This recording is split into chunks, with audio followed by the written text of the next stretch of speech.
आज की कहानी की शुरुआत में हमें एक बेहद सुनसान और तपते हुए बीहड़ के बीचों बीच एक छोटा सा घर दिखाया जाता है, जहां बेन नाम का लड़का अपनी गर्लफ्रेंड के साथ रहता है। बेन यहाँ पर टूरिस्ट गाइड का काम करता है। दरअसल यह एक छोटा सा टाउन है जहां पर दूर दूर से लोग घूमने आते हैं और बेन उन्हें इस पूरे खतरनाक बीहड़ को दिखाता है। बेन की गर्लफ्रेंड अब यहाँ से शहर जाना चाहती है क्योंकि उसे अपनी आगे की पढ़ाई पूरी करनी है। वह बेन को अपने साथ शहर चलने के लिए कहती है, लेकिन बेन साफ मना कर देता है क्योंकि बेन को यहाँ पर इस शांत जगह रहना अच्छा लगता है और उसका काम भी यहीं पर है। बेन अपनी गर्लफ्रेंड को एक गन देता है और कहता है कि मुझसे एक वादा करो, हमेशा रात को सोने से पहले तुम इसे अपने तकिए के नीचे अपनी सुरक्षा के लिए रखोगी। वह मुस्कुराते हुए कहती है कि हाँ, मैं बिल्कुल ऐसा ही करूंगी। और इसके बाद वह वहां से शहर के लिए चली जाती है। उसके जाने के बाद बेलेपन में उसकी बहुत ज्यादा याद आती है। काश वो यहाँ रह जाती, लेकिन पढ़ाई भी जरूरी है और वो गन वो एक दिन काम आएगी। अब बेन को पास ही के टाउन से शेरिफ अपने पास बुलाता है और कहता है कि मैडिक नाम का एक बहुत बड़ा और अमीर व्यापारी जो कि लॉस एंजलिस में रहता है, वह यहाँ पर आया है और उसे एक बेहतरीन टूरिस्ट गाइड की जरूरत है। दरअसल वह इस रेगिस्तान में रेगिस्तानी विशाल भेड़ का शिकार करना चाहता है, जिसे ढूंढ पाना और उसका शिकार करना बहुत ही मुश्किल काम है। इसीलिए अब वह बेन को हायर करना चाहता है, जिसके बदले वह बेन को एक दिन के $8,000 देगा। बेन के लिए यह कीमत बहुत बड़ी होती है क्योंकि इतने पैसे आज तक उसे किसी ने एक साथ नहीं दिए थे। इसीलिए बेन बिना ज्यादा सोचे उसके साथ चलने के लिए मान जाता है। बेन जब उसके साथ बाहर आता है तो वह देखता है कि उसके पास सारे लोग शिकार करने के लिए आते हैं। यहाँ पर शिकार करना कानूनी है, लेकिन यह नियम सिर्फ उन लोगों के लिए है जिनके पास लाइसेंस वाली बंदूक है। अब ये दोनों बीहड़ के उस खतरनाक हिस्से में पहुंच जाते हैं जहां पर इन्हें शिकार करना है, पर अब तक सूरज पूरी तरह ढल चुका है और रात हो चुकी है। यह एक जगह आग जलाते हैं जहां पर वे आराम से एक दूसरे से बात करते हैं। बेन उसे अपनी गर्लफ्रेंड के बारे में बताता है जो कि अब शहर जा चुकी है।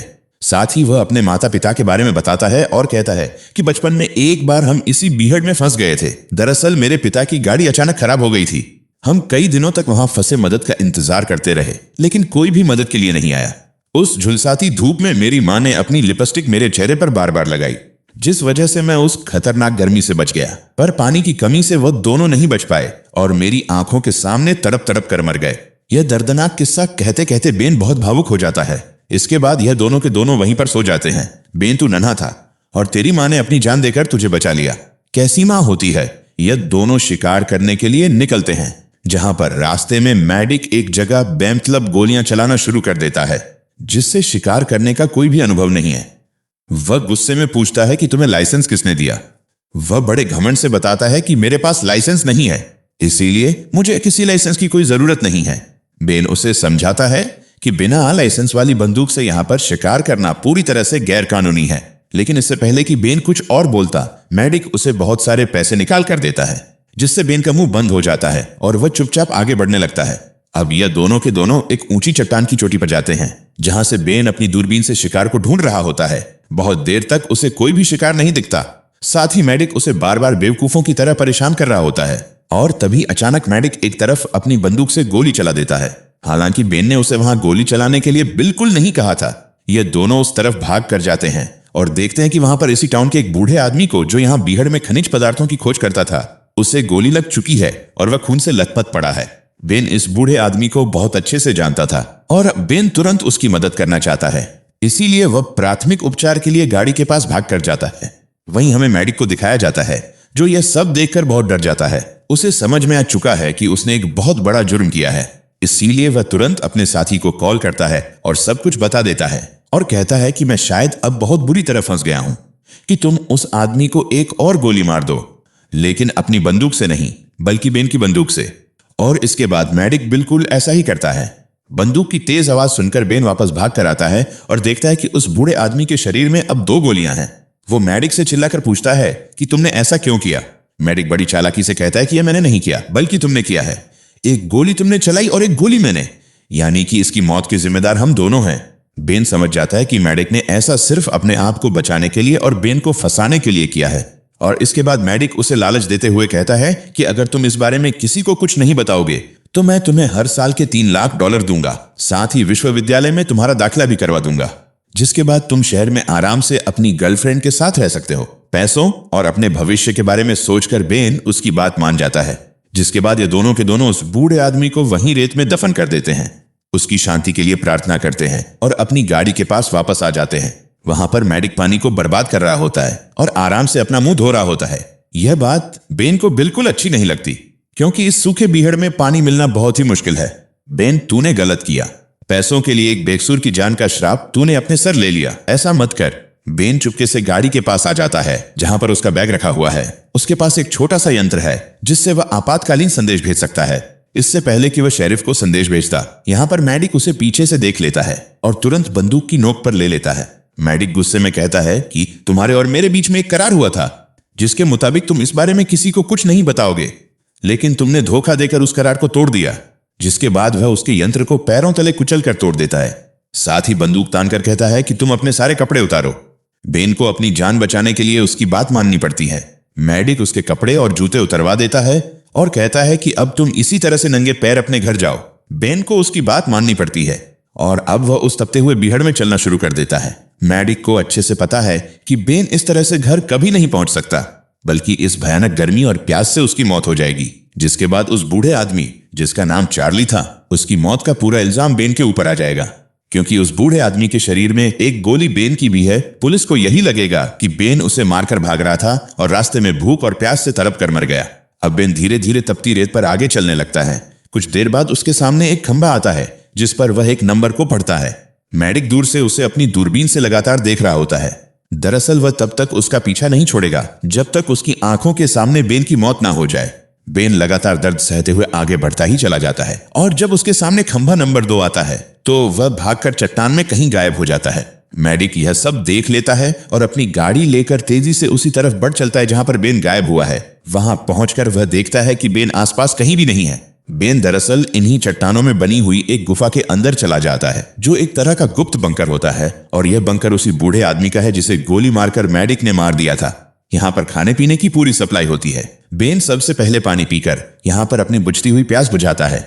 यहाँ पर बहुत सारी तस्वीरें लगी हैं और इन्हीं तस्वीरों में से एक तस्वीर बेन की और उस बूढ़े आदमी की है। दरअसल बेन बहुत सालों से उसे जानता था और वह उसके पिता जैसा था।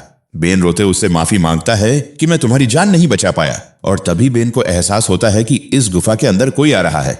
बेन जल्दी से वहां पर लगे हुए एक नक्शे को अपने पास छुपाकर और अंदर अंधेरे में चला जाता है। अब यहाँ पर मैडिक आ चुका है। मैडिक को पता है कि बेन यहीं पर छुपा है, इसलिए वह यहाँ पर बम लगाकर तुरंत बाहर निकल जाता है। कुछ ही देर बाद एक भयानक बम विस्फोट होता है जिससे पूरी की पूरी जगह मलबे में ढह जाती है।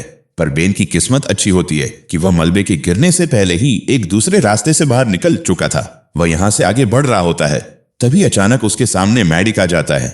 वह हंसते हुए कहता है कि अगर तुम अपने घर जाना चाहते हो तो जाओ, लेकिन इस बार अगर तुमने छुपने की या भागने की कोई भी कोशिश की तो मैं दूर से ही तुम्हें गोली मार दूंगा।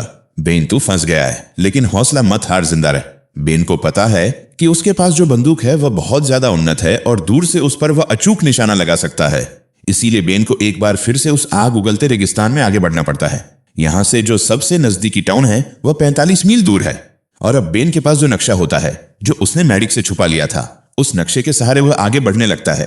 कुछ ही देर बाद वह उस जगह पहुंच जाता है जहां पर बेन ने और उस बूढ़े आदमी ने, जिसकी मौत हो चुकी है, इन दोनों ने आराम से बैठने के लिए एक सोफा लगाया था। बेन उस सोफा का फोम निकालकर अपने नंगे पैरों में बांध लेता है, क्योंकि बिना जूतों के जलती रेत पर चलने की वजह से उसके दोनों पैर बहुत बुरी तरह से जख्मी हुए थे और उनमें से खून निकल रहा था।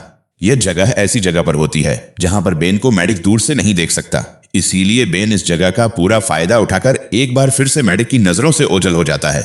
उसके पास जो नक्शा है उसमें लिखा होता है नक्शा है, और उस नक्शे को फॉलो करते हुए वह एक जगह पहुंच जाता है जहां पर क्रॉस का निशान बना होता है। वह उस जगह को हाथों से खोदता है जहां पर एक डिब्बा होता है, और जब वह उस डिब्बे को खोलता है उसमें एक गोली फेंकने वाला और कुछ कांच की गोलियां होते हैं। वह उन्हें निकालकर अपने पास रख लेता है। नक्शे में एक दूसरा निशान भी होता है, और जब वह उस दूसरे निशान पर पहुंचता है तो वहां पर जमीन में एक पानी की बोतल गड़ी हुई होती है जिसके अंदर पानी है। उसकी बॉडी पूरी तरह से पानी की कमी से ग्रस्त हो चुकी है और गला सूख कर कांटा हो गया है। इसीलिए जल्दी से वह बोतल का ढक्कन खोलकर पानी पीने की कोशिश करता है, लेकिन तभी अचानक बोतल पर एक गोली लगती है जो कि मैडिक ने दूर से चलाई थी। बोतल दूर जाकर गिरती है जिससे पूरा का पूरा पानी रेत में बिखर जाता है। दरअसल नक्शे में लिखा होता है कि यह एक खजाना यानी कि खजाने का नक्शा है, और ऐसे तपते बीहड़ में पानी से बड़ा कोई खजाना नहीं हो सकता, जो बात शायद बेन पहले से जानता था। और अब बेन को एक बार फिर से प्यासी अपनी जान बचाने के लिए आगे बढ़ना पड़ता है। वहीं दूर से हमें मैडिक को दिखाया जाता है जो आराम से पीने का पदार्थ बनाकर पी रहा होता है। उसकी नजर पूरी तरह से बेन के ऊपर ही होती है। बेन तू टूट मत, तेरी माँ ने तुझे बचाया था, तू भी बचेगा। कुछ देर और चलने के बाद बेन की हिम्मत जवाब दे जाती है और वह वहीं पर गिर जाता है। और अब मैडिक अपनी गाड़ी लेकर उसके पास आता है। वह देखता है कि बेन पूरी तरह से बेहोश है। मैडिक उसके आसपास 2 बार गोलियां चलाता है, यह जानने के लिए कि वह जिंदा है या मर गया, लेकिन बेन बिल्कुल नहीं हिलता, जिससे वह समझ जाता है कि बेन की मृत्यु हो चुकी है। उसका मकसद पूरा हो चुका है और वह अपनी गाड़ी लेकर वहां से निकल जाता है। लेकिन उसे नहीं पता कि बेन अब भी जिंदा है और उसने मरने का सिर्फ नाटक किया था। उसके जाने के बाद बेन उठकर उस तरफ चलने लगता है जहां पर चट्टान के ऊपर एक गुफा के अंदर वह अपनी गर्लफ्रेंड के साथ समय बिताया करता था। वहां पर पानी भी है। दरअसल वह अपनी प्यास बुझाने पानी की तलाश में वहां जा रहा है। और जब वह चट्टान के ऊपर चढ़ रहा होता है तो दूर मैडिक जो अपने साथी से फोन पर बात कर रहा होता है, वह बेन को जिंदा देख लेता है और अब उसे बेन पर बहुत भयंकर गुस्सा आता है और वह बेन पर ताबड़तोड़ गोलियां चलाता है। लेकिन बेन किसी तरह से अपनी जान बचाकर और उसकी गोलियों से बचकर उस गुफा के अंदर पहुंच जाता है जहां पर पानी होना चाहिए। लेकिन बदकिस्मती से यहां पर पानी नहीं होता, इसीलिए बेन को बहुत गुस्सा आता है।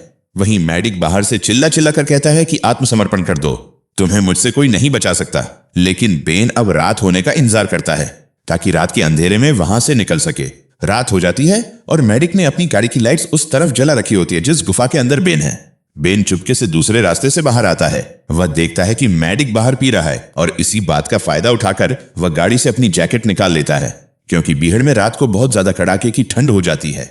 मैडिक जब गाड़ी में आता है तो समझ जाता है कि बेन यहां पर आया था। वह अपनी गाड़ी को चालू करके तेजी से पीछे करता है। गाड़ी के ठीक नीचे बेन होता है और वह जल्दी से पत्थरों के पीछे छुप जाता है, जिसके बाद मैडिक उसके ऊपर जानलेवा बम फेंकता है। बेन के पास वही गोली फेंकने वाला होता है जिससे वह एक कांच की गोली का निशाना लगाता है और निशाना सीधा मैडिक के सर पर जोर से लगता है, जिससे मैडिक वहीं पर बेहोश हो जाता है। तो वह रस्सियों से बंधा हुआ होता है। वह गाड़ी के पीछे बैठा होता है। वह देखता है कि बेन गाड़ी के बाहर है, जिसके बाद बेन गाड़ी चलाकर मैडिक को सीधा शेरिफ के पास ले जाता है और उसे सब कुछ सच सच बताता है कि किस तरह से मैडिक ने उसी के दोस्त बूढ़े आदमी यानी कि चार्ली को बेरहमी से मारा था। साथ ही शेरिफ को वह पैसे भी देता है जो उसे मैडिक ने दिए थे ताकि वह अपना मुंह बंद रखे। और अब मैडिक का जुर्म पूरी तरह से साबित हो चुका है और अब बेन मैडिक के पास जाता है, उसे उल्टा सीधा कहता है और अपना गुस्सा निकालता है। कुछ देर के बाद मैडिक कहता है मुझे शौचालय जाना है, और जब वह शौचालय के लिए जाता है तभी कुछ देर के बाद इन्हें अंदर हेलीकॉप्टर की तेज आवाज आती है। बेन भागता हुआ बाहर जाता है और देखता है कि मैडिक हेलीकॉप्टर में बैठ रहा है और वह यहां से उड़कर इनकी आंखों के सामने भाग जाता है। दरअसल उसके पास जो स्मार्ट घड़ी थी उससे उसने अपने साथी को सूचित करके यहां पर बुला लिया था और अब वह यहां से अपनी जान बचाकर भाग चुका है। मैडिक तू फिर बच गया, लेकिन अभी तेरा खेल खत्म नहीं हुआ है। इस पूरे डरावने हादसे के बाद बेन यह तय करता है कि अब वह इस गाइड के काम को कभी नहीं करेगा। वह शहर जाता है जहां पर वह अपनी गर्लफ्रेंड से मिलता है, उस पूरी घटना के बारे में विस्तार से बताता है और कहता है कि अब मैं हमेशा तुम्हारे साथ ही रहूंगा, मैं उस काम को हमेशा के लिए छोड़ चुका हूं। और एक रात को जब वह अपनी गर्लफ्रेंड के साथ आराम से सो रहा होता है तभी उसे भयानक सपना आता है कि मैडिक उसके सामने है, उसके हाथ में बंदूक है और वह उसे गोली मारने वाला है। घबराहट में उसकी नींद खुल जाती है। वह देखता है कि उसके सामने कोई नहीं होता, पर जैसे ही वो एक बार फिर से अपनी आंखें बंद करता है मैडिक की असलियत में आवाज आती है। मैडिक सच में वहां पर खड़ा होता है, उसके हाथ में बंदूक होती है। मैडिक हंसते हुए कहता है कि पिछली बार तुम बच गए थे, लेकिन अब तुम्हें मुझसे कोई नहीं बचा सकता। और वह उसे गोली मारने वाला होता है कि तभी बेन की गर्लफ्रेंड उसे पीछे से गोली मार देती है। दरअसल बेन ने जो उसे बंदूक दी थी वह हमेशा अपने तकिए के नीचे रखकर सोती थी और उसी बंदूक से वह फुर्ती से उसे गोली मार देती है, जिसके बाद बेन भी अपनी बंदूक से गोली चलाता है और मैडिक की वहीं पर मृत्यु हो जाती है। और इस तरह से मैडिक की जिंदगी का हमेशा के लिए खात्मा हो जाता है। और इसी के साथ हमारी आज की यह कहानी यहीं पर खत्म हो जाती है। बेन तू बच गया और तेरी गर्लफ्रेंड ने तेरी जान बचा ली। काश हर किसी को ऐसा साथी मिले, क्या हौसला है। और अब मैडिक का कहर भी खत्म हुआ। तो दोस्तों, आपको यह कहानी कैसी लगी